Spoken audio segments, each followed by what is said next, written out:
That's it.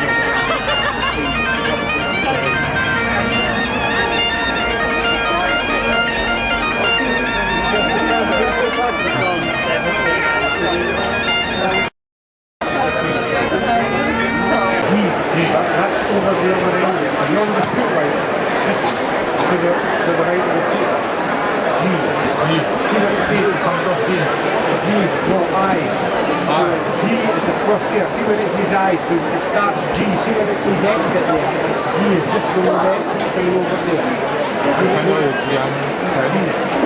So what you have to do is, look for the G on the wall, his eye on the wall, any area, any area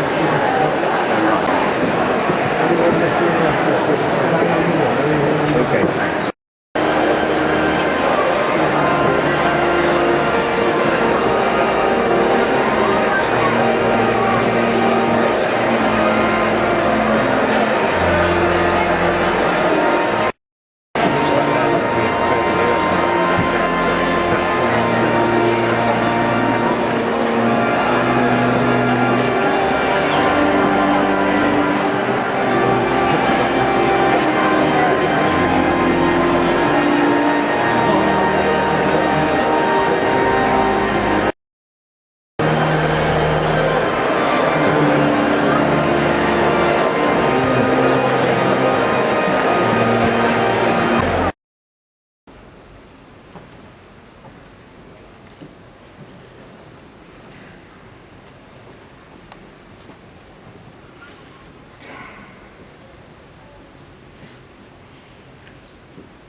I call on the Reverend Dr. Harry Harris, the University Chaplain, to open the ceremony with a moment of reflection.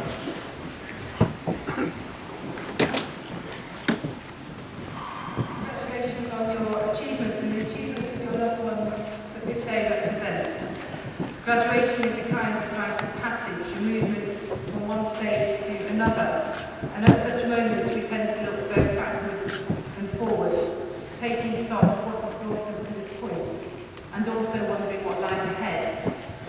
Taking stock, we can say that the University of Edinburgh is the richer for having each of you graduates contribute to its lives, increase its learning, and add to its community, which is a worldwide one.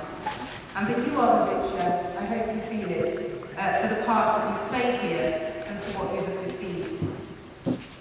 Looking ahead involves uncertainty, especially in our economically straitened times, when governments and potential employers are trying to make the sums add up.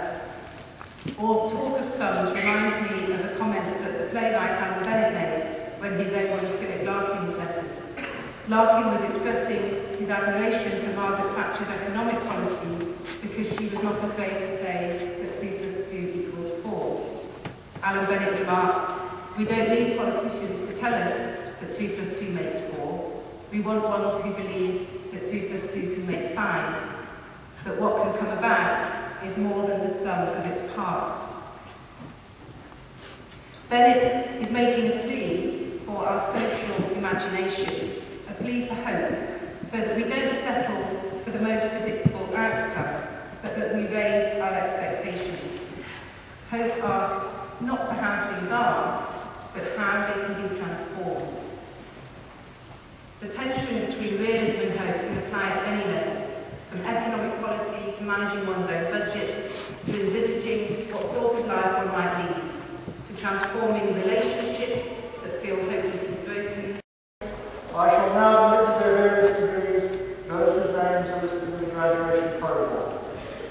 I call upon Dr. Andrew McKinley, head of the School of Philosophy, Psychology and Language Science.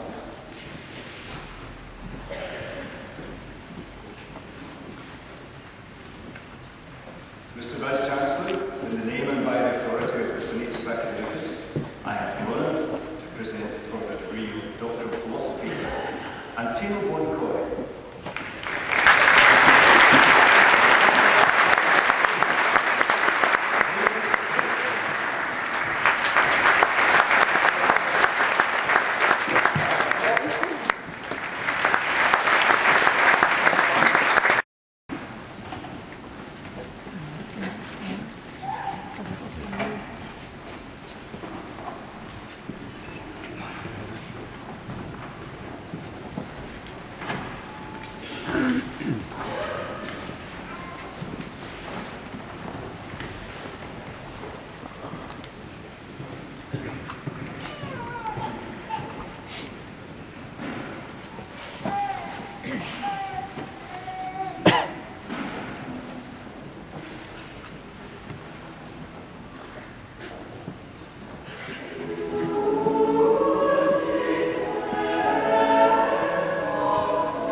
Mr. Vice-Chancellor, in the name and by the authority of the Senatus Academicus, I have the honour to present for the degree of Doctor of Medicine in the College of Medicine and Veterinary Medicine, Guillermo Clay.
Lord Cameron, Vice Convener of Court, Members of Court, graduates, guests and colleagues. The university flags are flying in our buildings all over the city as a public pride and public signal of our pride in graduates here today. We currently have students from more than 140 different countries and staff from nearly 90 countries in our academic community. The diversity of countries represented at the ceremony and in the university at large is our great strength. And I give a particular welcome to those who have travelled from other countries to be with us today to support graduates.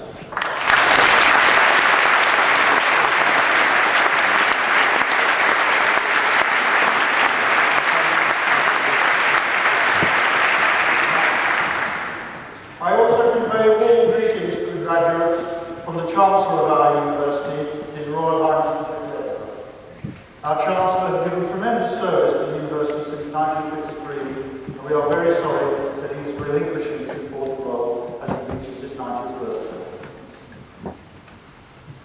We're a special university. We award degrees in this wonderful hall, funded entirely by profits from the sale of beer.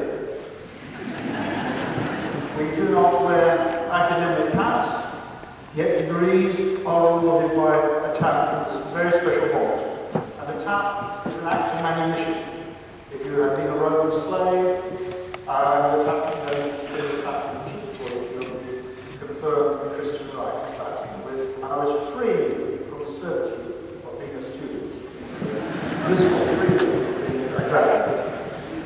This bonnet, as many of you know, is also the source of my only serious defeat to date by the university administration. When Piers Sellers, our astronaut to London's honorary graduate, was preparing for his second space trip, he wrote to me and asked if he could take his monitor into space. And I'm just a very simple computer scientist, so I said yes. The administration to a person said no. And sadly, the administration was right and I was wrong. Because if you go on YouTube, you'll find Piers in his record-breaking space walk for more than 5 hours, and you'll see he leaves the space station with a spanner, and he lets it go, and he talks to it. And that could have been our precious moment. But universities are a good compromise, so I sent with Piers this velvet motto, the university motto, and that went to space, it came back, and I think this university by an act of manumission committed with a medieval space boat. I'm really especially pleased today that we were able to honour Madame Jean Marquis. She has made such positive and wonderful contributions to animal welfare. So please join me in applauding her.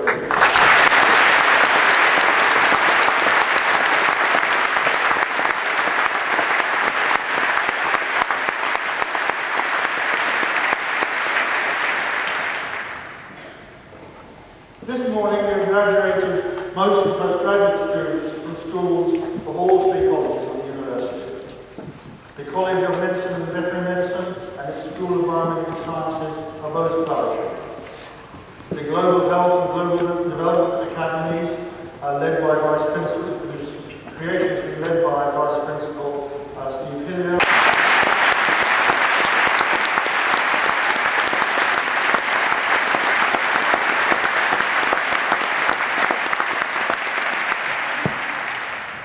Finally, I wish each and every graduate success and happiness for the future, and I ask the supporters and my colleagues to join in applauding this magnificent collection of graduates.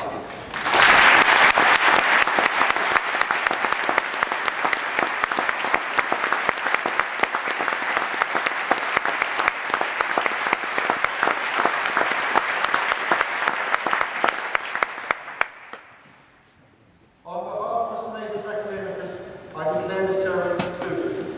Please rise.